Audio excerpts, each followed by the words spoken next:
I'll tell you, the 70s, the 80s, and the 90s, though, were the best time to be in the music industry.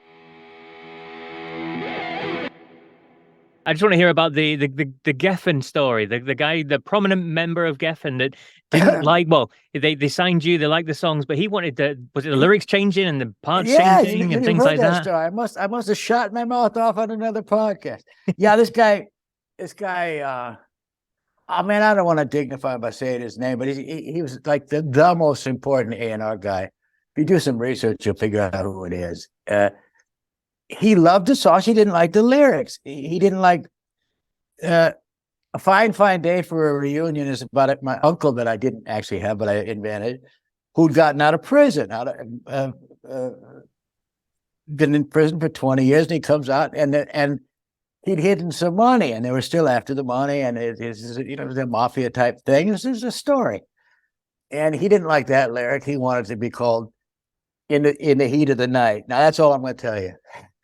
He wanted to be called something like that. And the second one was a song called "The First Day of Summer," which I thought was, if I hadn't been a songwriter, I would have been an author, and I thought it was very, very lyrical. It was the feeling was, on the first day of summer, the whole world knows your name, which is like you walk out and you feel that good. Everybody knows my name. I'm the man. It's the first day of summer. Nothing could be better. He hated that. He thought it should be slided in or anything, anything other than the first day of summer. And I was of the opinion, silly me, that my job was to make the music and the label's job was to sell it.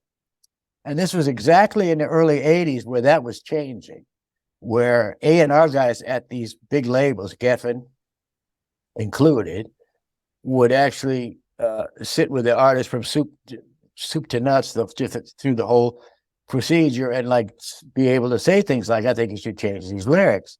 Well, I'm a little older school than that. I said, "Well, listen, if you don't like my songs, then we don't have to record them. I don't have to release them. I can go somewhere else." And I did. Eventually. So Geffen did release the eponymous Planet P Project album. And this is also a funny story because I had 2 record deals.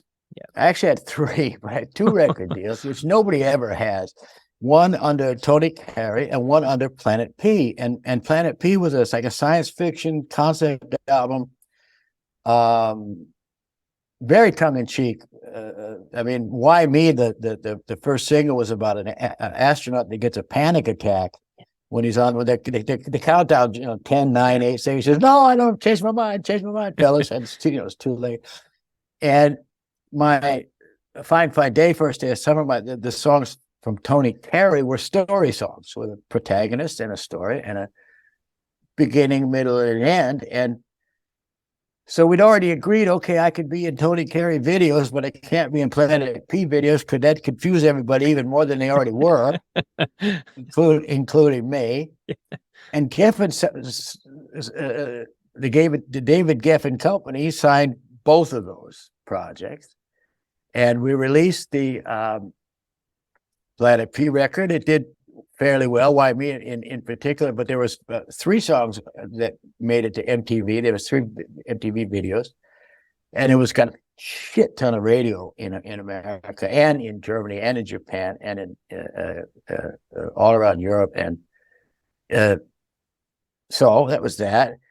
And then came time for the first Tony Carey album, which would have been an album called Some Tough City. Yep. And this is where I had my run-in about the lyrics. And I said, "No, I'm not changing anything." Oh, and they wanted to cut A Fine, Fine Day from 4 minutes 40. I agree that's too long for a single, but they wanted to cut the whole bridge out, which really explains what was going on. It's the whole key to the song. And I'm more of a lyricist than I am I don't think in terms of 3-minute blocks of music. And I in retrospect, if I had, maybe it would have been a bigger record than it was. But I didn't care, and I still don't care. I had a story to tell, and this 40 seconds that they wanted to cut out was like the meat of the story. And it wasn't like anybody just approached me and said, "Let's talk about it." They sent me this demo cut. I said, "No, And okay, good. So they traded me to Irving Azoff, the Eagles manager who was running MCA Records. They traded me like a baseball player or like an old Harley. And all of a sudden I'm an MCA recording artist, Tony Carey / Planet P project. And so Some Tough City, and then a Planet P record, second Planet P record, a double concept pink bubblegum album called Pink World. And the following album called Blue Highway all came out on MCA. Very confusing. Very confusing indeed. Yeah. For everybody. Some Tough Cities, that is a fantastic record. I love the tracks on there, Tinseltown and Eddie Goes Underground. I love those sorts of things. Brilliant records.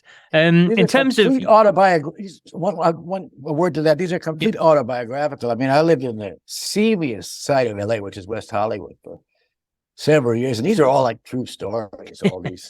All these criminals and shady characters. And Eddie Goes Underground is you heard about your trouble up in Stanislaus County. That's where I'm from, Stanislaus County, California. These are all autobiographical, and they're all like basically true. The names weren't even changed to protect the innocent. I was too young to know about that. So, but thanks. I'm glad you enjoyed it. Yeah, absolutely. And you mentioned a few times there about the MTV play and the radio play and things like that. Some people not really bothered by things like that. But how did you feel at that time, seeing your records, your things you've put out there that you've created, that they played on MTV all the time and across Europe and on radio and everything? How did that feel? Didn't love it. Hated it. Got it out of there as soon as I could. Never went back. I didn't like it at all. I mean, my idea of rock, I'm a 70s guy or even a 60s guy. And my idea of rock is the band has a mystique and an image, and you don't have to see everything. And it doesn't have to be sexy girls in the video, because there isn't a video. And if they come to play in your town, you go see them, and then word of mouth spreads it, and the occasional a mystique, like Zeppelin had. Zeppelin were an MTV band, or Creedence Clearwater, or the Doors, or the Big Brother and the Holding Company, or the Grateful Dead. These are the bands I like. Yeah, and they were all Fleetwood Mac. They're really good 60s and 70s bands. For me, it's all about the mystique, And all of a sudden, you put cameras on people that aren't actors, and it's pretty much ridiculous. And then it led to the inevitable, which is glam. Put the David Lee Roth, the guys that are actors and can wear spandex, and all these, Motley Crue and all the next gen. We were a kind of an LA strip band, Rainbow. By the way, we were based in West Hollywood. We took our name from the Rainbow Bar and Grill in Hollywood. So I consider us a LA band, even though there was two Brits and a New Yorker and me. But the next generation was in the early 80s. They were like 5, 6, 7 years later than us. And there's this glam rock, which took over everything from, Warrant or Poison or whatever. Rat and all that, yeah. Van Halen, Rat, all of that stuff. And they were like made for MTV. And then Coverdale, when he came back with his new look and his sexy girlfriend and all that, great, that did him well. But I hated it. I thought, if I wanted to be on TV, I'd be on a soap opera. I mean, I hated it. And still do, and but that's the way the music business changed. I'll tell you, the 70s, the 80s, and the 90s though were the best time to be in the music industry. That it'll never be the same, and before that it wasn't the same. Before about 1970, you couldn't make any money because you get ripped off by everybody, and Peter Grant changed that with Led Zeppelin. In 1969, 1970, and all of a sudden Led Zeppelin was getting 90% of the income of the gate of the shows. Before, they would buy a blues singer's catalog for a bottle of Jim Beam, and he's fucked and somebody else got rich. By the end of the 90s, music had become devalued to the point where file sharing came. Mm-hmm. And we had the whole Metallica sues, Napster. Lars was right. Something is only worth as much as somebody else will pay for it. And, there's a perceived value like to music. And in the 70s and the 80s, it was quite high. and you can make a lot of money and do real well for yourself. Be it on the radio. The radio pays crazy good. MTV pays enormously at that time. Yeah. But all of a sudden, music is free. You could download it, and then just way before Spotify, but the same principle. If something's free, it's not worth anything. If I give you, if you're out in the desert and I give you a bag of diamonds or a Cola Light, which are you going to take? The bag of diamonds isn't worth anything.